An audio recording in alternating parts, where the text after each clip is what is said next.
Welcome back to the Dorian Fitness Podcast. This podcast is about my fitness journey and lessons I learned. I'm Dorian and I'm excited to talk about fitness, health, and my journey. This is week 4, one day or day 1. You decide. Every achievement begins with a decision to do it. Ignorance destroys so many opportunities that come to our lives every day. Motivation is overrated. Discipline and accountability are what matters. I want to be uncommon among uncommon people.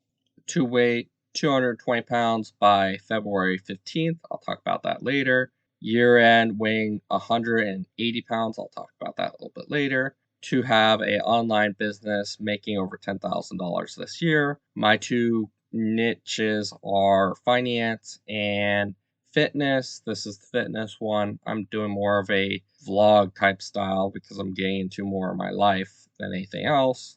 And I think I'm on track for that. And then reading 10 pages a day. I honestly have read or listened to entire book, which was Never Finished by David Goggins. And then I learned that my local library has a kind of like online library for audiobooks as well. So I've been listening to a lot of books. I achieved that. I need to start reading the physical books when I have a chance. And then writing 2 pages a day. I did not do that because I haven't been vlogging as much, even though I've kind of achieved all my metrics that I have, except for I'm going to have to start doing that. Play pickleball at least once a week. I did that on Thursday, and honestly, I'm going to probably move up to the different division if I go back there because I totally won every single game and it was like a blowout. And then I practiced tennis at practice wall, and I'll be making a video on that too shortly, probably on Instagram or X. Moving on to the weigh-in. I weigh 231.9 pounds, so I lost 2.6 pounds, and I weighed the 24th. And that means I need to lose 11.9 pounds in 3 weeks. So I have to average about almost 4 pounds to achieve my goal of weighing 220 by February 15th. The pictures, which are on X and on Instagram, I still kind of feel like I look the same. I kind of look like my skin looks a little bit better, cleaner type thing. My rings don't fit my fingers anymore. And my fiance says my neck and belly are smaller, so that's cool. Highlights for this week. I personally, my body felt overly tired this week, so I took off about half my lifting routine, only doing upper and lower body once this week. And in the mornings, I've been trying to do more stretching while taking out the dogs. They're eating and stuff like that, and instead of watching TikTok, so I'm stretching more. And then for my legs, I did leg curls, and then honestly, I feel like my hips are getting stronger, especially my inner thigh, where I'm able to do with my inner thigh about 110 pounds, outer thigh 140 pounds, still have it in balance. So my plan for that is to work more, like 2 more sets of inner thighs and do the normal outer thigh type thing. And really, because I felt overly tired, I'm planning on like taking the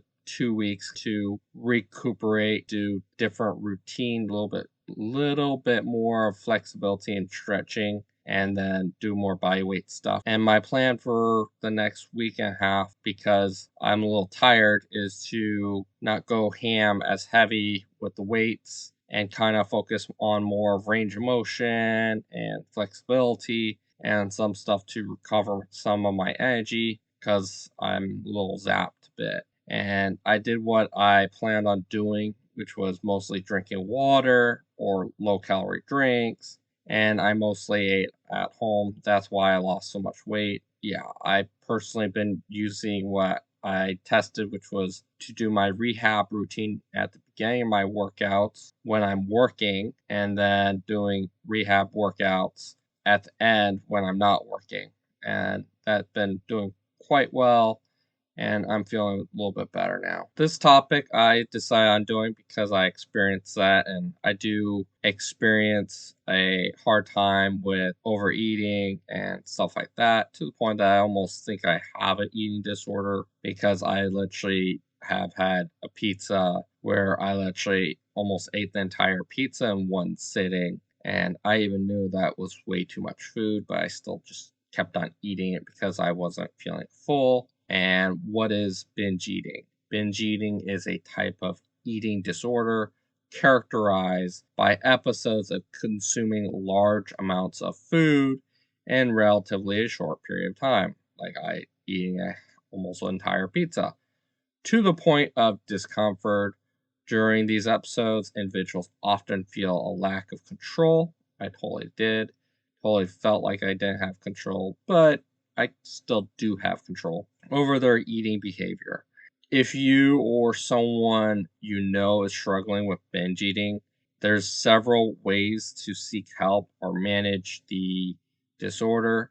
Keep in mind that professional guidance is essential, and these suggestions are complements of professional treatment. And I'm sharing this information because it possibly can help. This is stuff I found online that can possibly help. Number one is consult a healthcare provider. Seeking help from a healthcare provider, such as a doctor, a therapist, or a registered dietitian. I'll probably be looking at a registered dietitian later on, who specializes in eating disorders. They can assess the severity of the binge eating disorder and provide guidance. Next is therapy. There's cognitive behavioral therapy, which is CBT, has been found to be effective in treating binge eating disorder. CBT can help individuals identify and change negative thought patterns and behaviors related to food.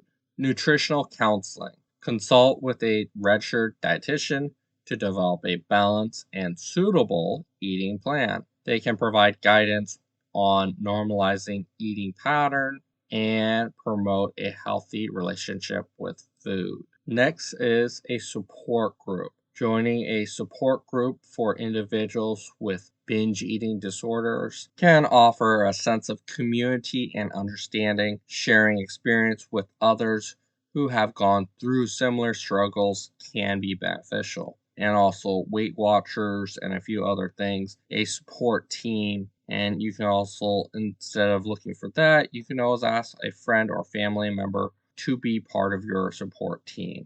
Next is mindfulness and meditations. At the end of this episode, there's going to be a meditation as well. Practice such as mindfulness and meditations can help individuals become more aware of their thoughts and feelings, promoting a healthier relationship with food and reducing the impulse of eating. Establish regular eating patterns. Eating regularly, balanced meals, and snacks throughout the day can help stabilize blood sugar levels and reduce the likelihood of binge eating episodes triggered by extreme hunger. I think I just found why I binge eat, and that's the trigger. Because after lunch, I then have to run around and work for another 4 hours before eating anything. So I'm tired. To combat that, I should probably take my break and then eat a snack during the break to not make me as hungry. Identify triggers, like I just did with mine. Work with the therapist to identify emotional, situational, or environmental triggers that contribute to binge eating. Learning to manage and cope with these triggers is a key aspect of treatment.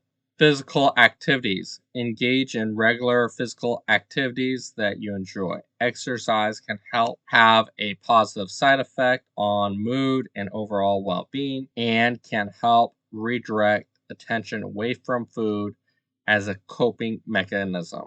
Medication. In some cases, medication may be prescribed by a healthcare professional to help manage symptoms. Medication should be used in conjunction with therapy and other lifestyle changes. And then, honestly, to recap this, is to get help. it's okay to get help.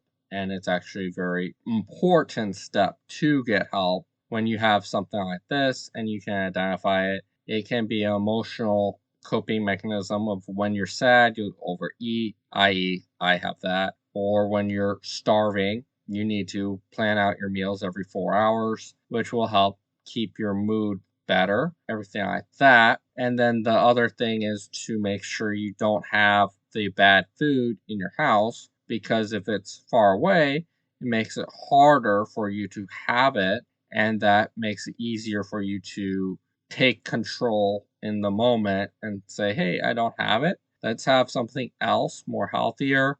Have healthier foods in your house, or even drink a whole glass of water and wait a little bit to help with that.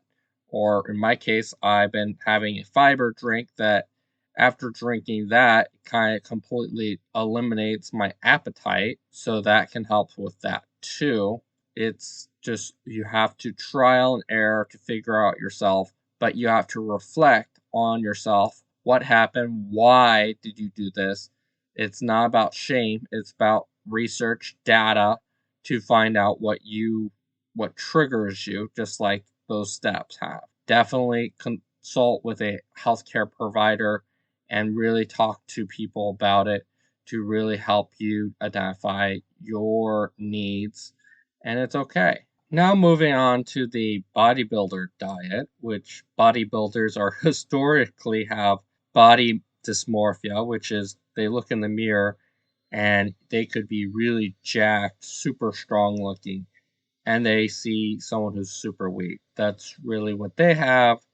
Their dieting, their eating behavior is somewhat cleaner historically than other people because mostly they eat is protein and vegetables, cutting out fried foods and fruit, which kind of fruit is a questionable area of it can be healthy, but also can't be healthy. So it's still up in the air there. And then also processed foods, they just cut out that. And drinking mostly water or low calorie drinks, aiming for 1 to 2 gallons of water a day. The protein sources can include steak, ground beef, chicken breast, tilapia or whitefish, salmon, tuna, peanut butter. But make sure the peanut butter doesn't have a lot of sugar in it because a lot of times that they add fillers in it.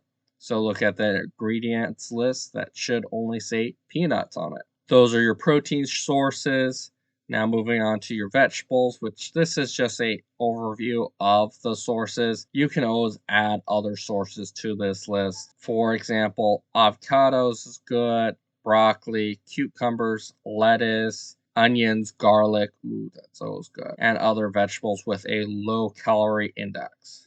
Now you're going to eat vegetables for many reasons. One, it's going to be good for your gut health. It's going to add fiber, so it's going to keep you full, and it has minerals and vitamins in it as well, and that is overall good for you. It really helps keep your diet, your gut health in check. And you're going to have to eat carbohydrates too, because carbohydrates is where you have energy. If you're going to be doing any heavy lifting or exercise, a lot of cardio and stuff, you need carbohydrates for that quick energy. The list is kind of small, but it's okay. It's white rice or brown rice, whichever you prefer, regular potatoes or sweet potatoes.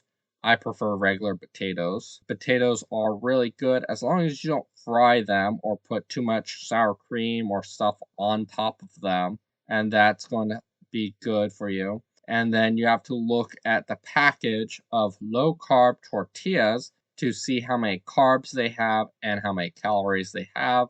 You can also do low carb breads too. Moving on to the sauces you can use. Honestly, you have to look at how many calories they have and how many carbs, how many fats, how many proteins there are. And really, the two best ones are salsa because it's just diced vegetables, and you have to look at it, make sure that it's just diced vegetables, no additives to it, or soy sauce. Soy sauce, you have to look at maybe the sodium content of that, so maybe get the low sodium, but it's still high in sodium either way. Just make sure that you don't take too much sodium into your diet. So sauce is the best, but soy sauce can also add that flavor to your meals. For an example of a full breakdown of breakfast, lunch, and dinner with snacks, for breakfast you have eggs or egg whites, oatmeal without sugar, which is like, oh my God, but you can flavor it with either cinnamon or your protein powder to sweeten it up. And that's how you do it. Your snack will be either a protein shake or protein bar. Your lunch can be a grilled chicken wrap or something else of that type. Your snack will be a protein shake or a protein bar. Your dinner is chicken breast, white rice, and broccoli. And the snack before bed is protein shake or protein bar, keeping it basic, keeping it simple. And with the protein powders, you can always throw in different flavors to satiate your sweet tooth. And it's really about keeping your carbs in check and keeping high protein focused. If you focus on your protein intake, you're most likely not going to be hungry enough to have a lot of carbs. That's basically the diet for a bodybuilder is a lot of protein, a lot of vegetables, and then everything else will fix itself almost. Now I'm going to do the meditation. If you don't want to do it with me, please follow my podcast and thank you for listening. Let's begin with the meditation. And we're going to do a breathing meditation of just finding joy and begin by finding a comfortable and quiet space to sit or lay down. Close your eyes gently. Breathe in.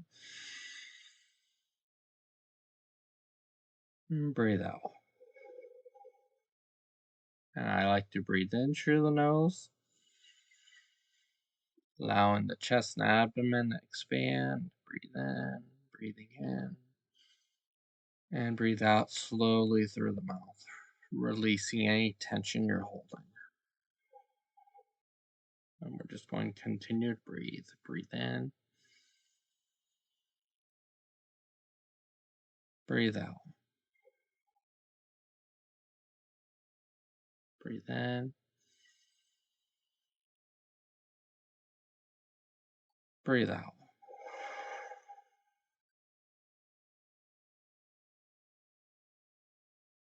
Breathe in,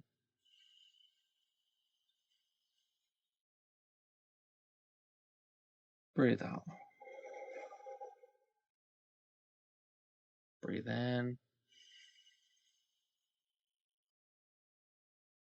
breathe out. Breathe in, breathe out.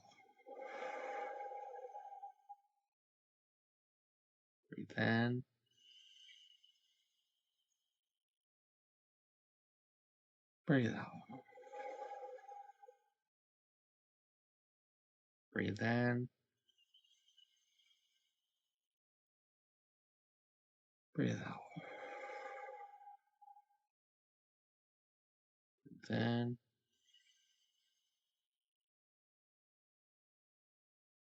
breathe out. Breathe in, breathe out. Breathe in,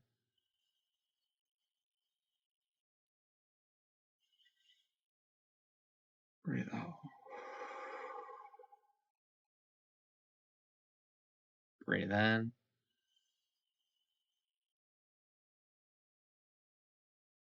breathe out. Breathe in,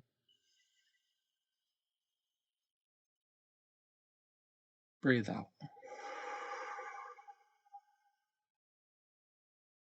Breathe in,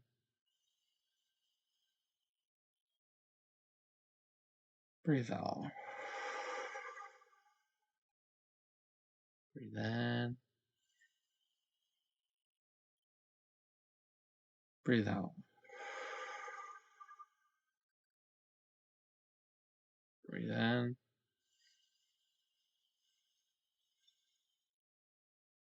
breathe out.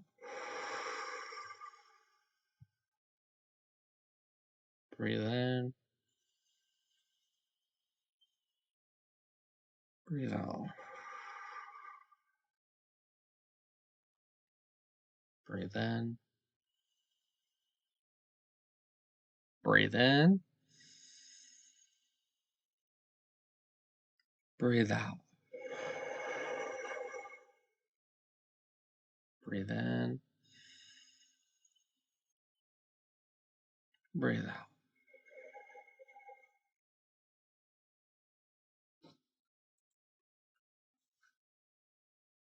Breathe in. Breathe out. Breathe in. Breathe out. Breathe in. Breathe out. Breathe in. Breathe out.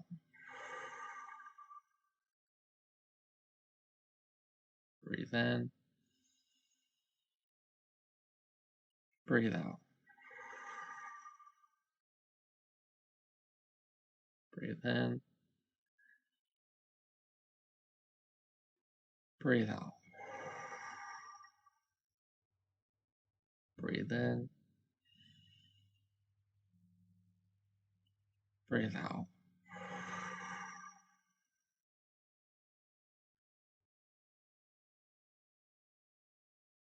Breathe in. Breathe out.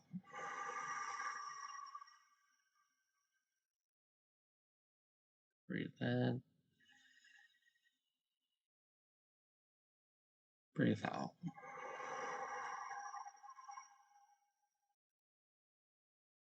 Breathe in. Breathe out.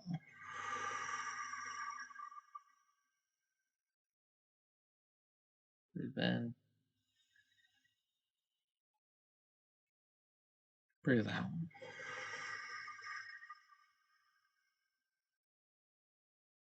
Breathe in. Breathe out.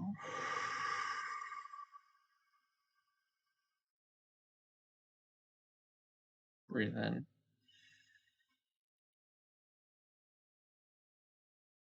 Breathe out.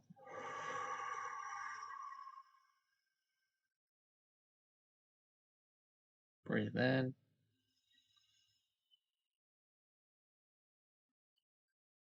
Breathe out.